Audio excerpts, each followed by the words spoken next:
I always respected my father-in-law. He seemed like an honest, decent man. Then I found out he had spent all the savings my wife and I had trusted him to keep safe. He thought I would just accept it. But I destroyed him so thoroughly that he ended up begging for mercy. I used to believe that family was sacred. That blood ties meant something. But sometimes the deepest betrayals come from those we trust the most. I learned this lesson the hard way, through a web of lies that nearly cost me everything, and ended up costing my father-in-law far more. When I first met Rachel's father, Tom Sullivan, he seemed like the epitome of success and integrity. A self-made millionaire who had built his empire from scratch in downtown Boston, he carried himself with the quiet confidence of someone who had earned every penny through hard work and determination. His corner office on the 32nd floor of a gleaming high-rise overlooked the harbor, and his handshake was firm and reassuring, just like his reputation in the business community. Our relationship started wonderfully. During Sunday dinners at their colonial mansion in Brookline, he would regale me with stories of his early days, working 16-hour shifts and living on instant noodles until he got his first big break. I saw in him everything I aspired to be: successful, respected, and above all, principled. The most valuable currency in business isn't money, he would often say, swirling his glass of 30-year-old scotch. It's trust. When Rachel and I got married, Tom gave an emotional speech at our wedding about gaining not just a son-in-law, but a true son. I remember blinking back tears as he embraced me afterward. That moment felt pure, genuine. Now I wonder if he was already calculating how to use our relationship to his advantage. Rachel and I were both successful in our own right. She was a pediatric surgeon, and I had built a thriving consulting practice. We lived modestly despite our comfortable income, saving every extra dollar for our dream, a historic brownstone in Beacon Hill where we could raise a family. After 5 years of disciplined saving, we had accumulated just over $120,000. That's when Tom made his proposal. It was during one of our regular family dinners, after Martha, his wife, had cleared the dessert plates. "Kids," he said, leaning forward with that engaging smile that had closed countless deals, "I couldn't help but notice you're still renting that apartment in Back Bay. With the market the way it is, you should be thinking about buying." Rachel squeezed my hand under the table. We had been looking, but hadn't found the right place yet. "Actually, Dad," she said, "we've been saving. We're just waiting for the perfect property." Tom's eyes lit up. "How much have you put aside?" When we told him, he shook his head.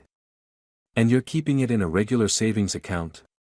That's practically throwing money away with these interest rates."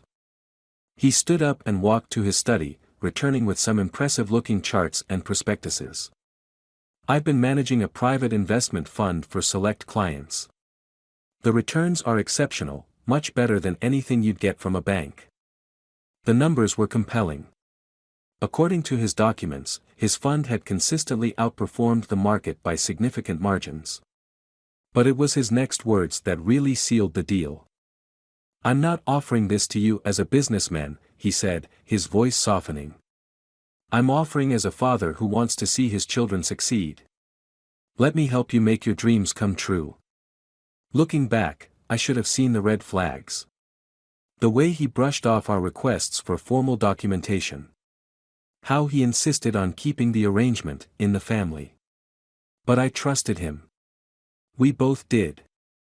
The transfer was done with a handshake and a hug. No contracts, no paperwork, just a father's promise to his children. For the next few months, everything seemed perfect. Tom would mention in passing how well our investment was doing, always with that reassuring smile that had won over so many before us. Then we found it, a stunning 19th-century brownstone with original hardwood floors and a garden terrace. It was everything we had dreamed of, and it had just come on the market. The asking price was steep, but with our savings plus the returns Tom had promised, we could make it work. That's when the cracks began to show. The first time we asked about withdrawing our money, Tom was in the middle of a charity gala he had organized. "Let's discuss it next week," he said cheerfully, champagne glass in hand. The timing isn't ideal right now. Next week became next month. Each time we brought it up, there was a new excuse. The market was volatile. The funds were temporarily tied up in a lucrative deal. We just needed to be patient. Finally, after weeks of evasion, I cornered him in his office. The setting sun cast long shadows across the room as I demanded answers. What happened next still makes my blood boil when I think about it. Tom leaned back in his leather chair, straightening his monogrammed cuffs, a habit I'd once found endearing but now seemed like a calculated gesture of superiority. His next words came out with frightening casualness. The money isn't available right now. It's been allocated to several long-term development projects. The room seemed to tilt slightly. Allocated? That wasn't the agreement. He had the audacity to chuckle. Agreement? Come on, Michael. You're a businessman. You know how these things work. Investments need time to mature. Those were our savings, Tom. Everything we've worked for. And they're being put to good use, he replied, his tone patronizing. The Harrison Street development alone should yield a 20% return by next quarter. That's when it hit me, the terrible realization that made my stomach lurch. You've spent our money, haven't you? It's gone. His silence was answer enough. When he finally spoke, his voice had an edge I'd never heard before. Listen, you're young. Both of you. You have plenty of time to save again. Right now, my companies need that capital for expansion. Companies? I echoed. You said it was a private investment fund. He waved his hand dismissively. Fund, companies, it's all interconnected. The point is, the money is working for all of us. In time, you'll thank me for this opportunity. I stood there, hands gripping the back of the chair so hard my knuckles turned white. This man, this person I had trusted, admired, even loved like a father, had stolen from us. And he wasn't even trying to hide it anymore. Rachel needs to know about this, I said. For the first time, a flicker of concern crossed his face. There's no need to upset her. This is business, Michael. Let's handle it like men. Like men? I laughed, but there was no humor in it. Real men don't steal from their children. His expression hardened. Be careful, son. You're talking about things you don't understand. I've been in this game a lot longer than you. Oh, I understand perfectly now. I headed for the door, then turned back. And don't call me son. We're not family anymore. That night was one of the hardest of my life. I sat in our living room for hours, trying to figure out how to tell Rachel that her father had betrayed us. In the end, I decided to wait. Not because I wanted to protect Tom, but because I needed time. Time to understand exactly what he had done. Time to plan. The next few weeks, I became a ghost in my own life. By day, I maintained my consulting practice, but every free moment was devoted to investigating Tom Sullivan's empire. I called in favors from old clients in banking. I hired a private investigator with connections in the state tax office. Piece by piece, I began to assemble the true picture of my father-in-law's business dealings. What I found was staggering. The successful businessman, the pillar of Boston society, was running what amounted to a sophisticated shell game. His companies were a maze of interdependent loans and inflated assets. He had been taking money from new investors to pay returns to older ones, a classic Ponzi scheme, but disguised under layers of legitimate-looking business dealings. Our savings hadn't gone into any investment fund. They had been used to plug holes in his failing empire. The worst part? We weren't the only victims. I found dozens of others, friends, employees, even members of his country club, all of whom had trusted Tom with their money. The man was sitting on a powder keg, and he didn't even realize it. His whole operation depended on maintaining an illusion of success and trustworthiness. One crack in that facade, and everything would come crashing down. That's when I knew exactly how to destroy him. My plan had to be perfect. Tom was right about one thing: he had been in the game a long time. He had connections, influence, and the kind of reputation that made people reluctant to believe anything negative about him. A direct accusation would be his word against mine, and he would win that battle easily. No, this had to be subtle. Devastating. The kind of destruction that looks like bad luck from the outside. I started with his reputation. Anonymous letters began arriving at his club, hinting at financial irregularities. Nothing specific enough to be traced back to me, just enough to plant seeds of doubt. I arranged for rumors about his company's stability to reach key investors. Then I focused on his business partners. Using what I'd learned about his operations, I identified the weakest links in his network. A carefully worded email here, a casual conversation there. Gradually, people began pulling out of deals. Credit lines were quietly reduced. Long-standing arrangements were suddenly under review. Tom noticed, of course. I watched from a distance as he became increasingly agitated, making desperate calls to banks and investors. But he couldn't stop what was coming. Because my masterstroke was still to come. The final phase of my plan began on a rainy Tuesday morning. I had spent weeks preparing, gathering every shred of evidence, every questionable transaction, every falsified document. The package I sent to the IRS was comprehensive: years of tax evasion, fabricated losses, hidden income streams, all meticulously documented. But that was just the beginning. Similar packages went to the SEC, the State Attorney General's office, and several investigative journalists who had made their careers exposing financial fraud. I made sure each recipient understood they weren't the only ones receiving this information. Nothing motivates bureaucrats like the fear of another agency breaking a big story first. The response was swift. Within days, auditors descended on Tom's offices. I watched from across the street as they carried out boxes of documents, their faces grim. Tom stood in the lobby, his usual confidence replaced by barely concealed panic. That same week, his largest development project collapsed. The primary investors had pulled out, citing concerns about financial irregularities. The domino effect was devastating. Other partners rushed to distance themselves, contracts were cancelled, and loans were suddenly called due. But the true masterstroke came from an unexpected direction. Martha, Tom's wife of 35 years, had always handled the family's personal accounts. When the investigators started asking questions, she began looking more closely at their finances. What she found led her to hire her own forensic accountant. It turned out Tom had been hiding money in offshore accounts for years, preparing for a potential escape route. He had even purchased a condo in the Cayman Islands under a false name. Martha was blindsided. Their entire marriage had been built on lies. The divorce filing made headlines in the Boston Globe. Prominent developer's wife alleges massive fraud. Tom's carefully constructed social facade began to crumble. The country club quietly asked him to resign his membership. Charity boards removed his name from their donor lists. Former friends crossed the street to avoid talking to him.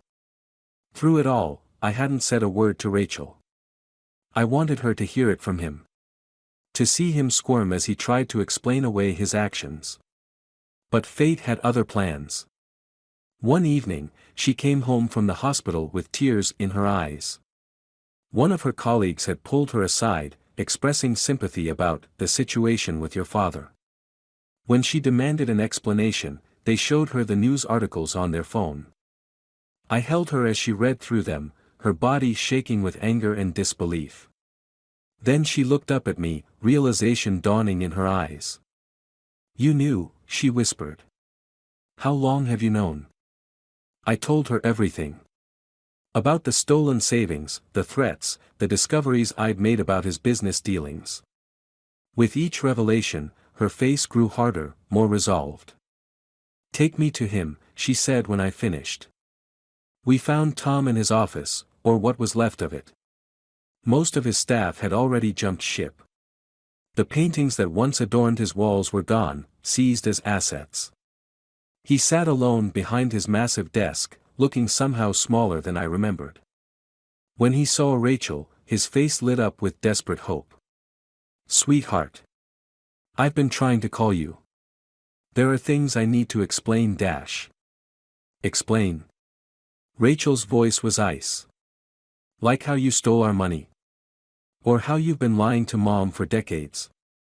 "It's not that simple," he protested. "The business world is complicated.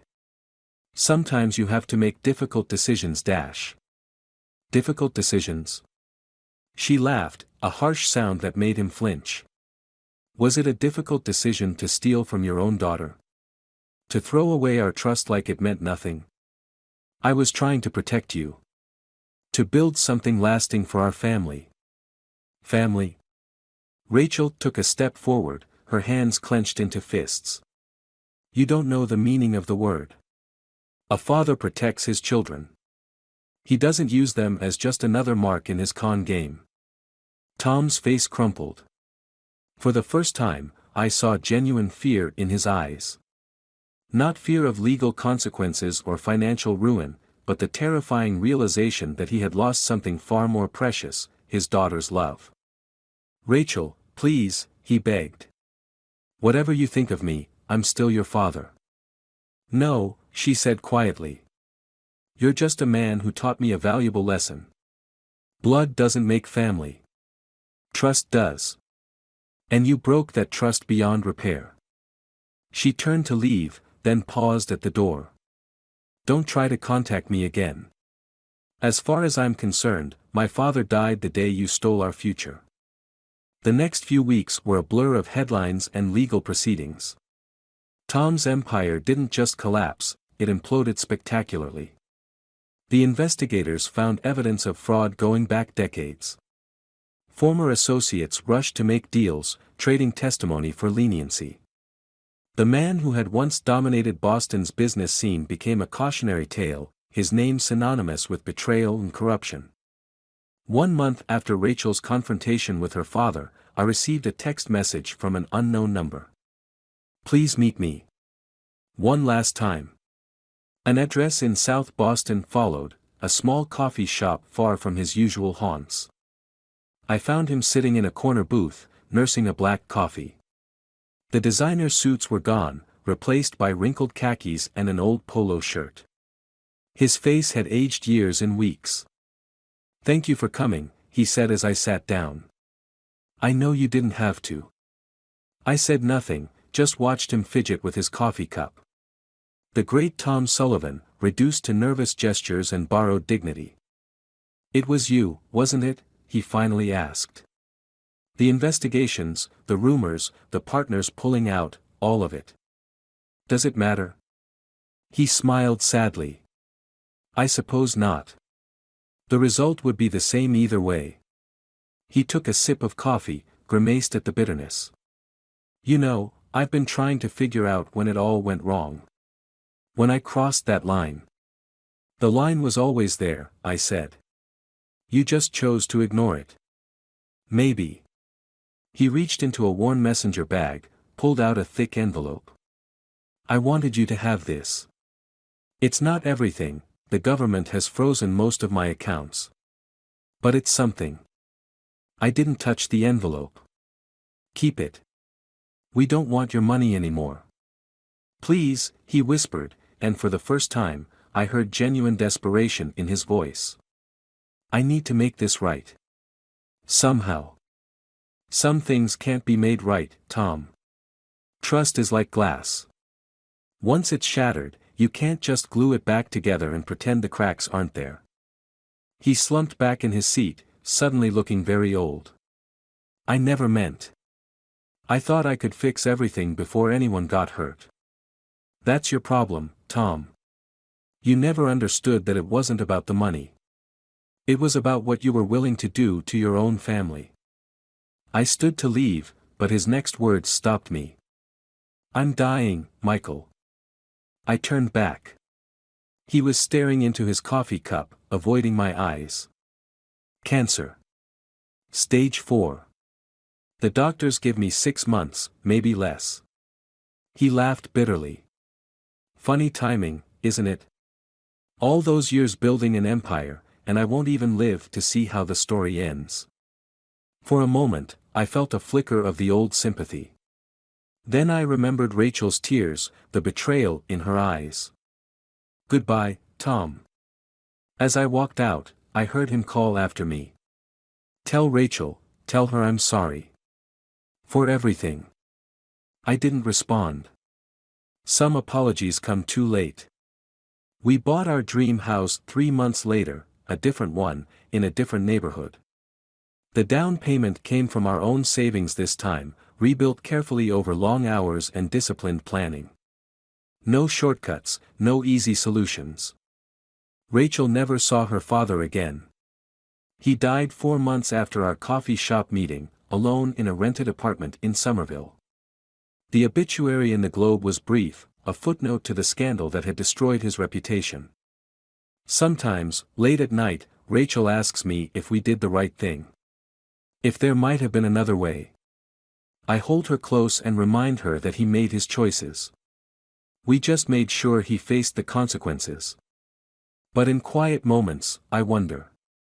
Not about exposing him, he deserved that. But about the satisfaction I felt watching him fall.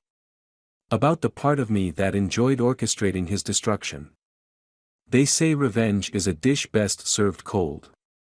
What they don't tell you is that it leaves a chill in your own heart, a coldness that never quite goes away. Last week, I found a letter in our mailbox. No return address, just my name in familiar handwriting. Inside was a key and a note, Storage Unit 247, Back Bay Storage Center. What's inside belongs to you now. I haven't used the key. Haven't even told Rachel about it. Maybe I never will. Some doors, once opened, can never be closed again. Some questions are better left unanswered. But sometimes, when I pass that storage center on my way to work, I find my hand reaching for the key in my pocket. And I wonder what final secret Tom Sullivan left behind, waiting in the darkness like a time bomb or a treasure. Maybe someday I'll find out. Or maybe I'll let it remain a mystery, a reminder that even the most complete revenge can leave loose ends. After all, every ending is just another beginning in disguise.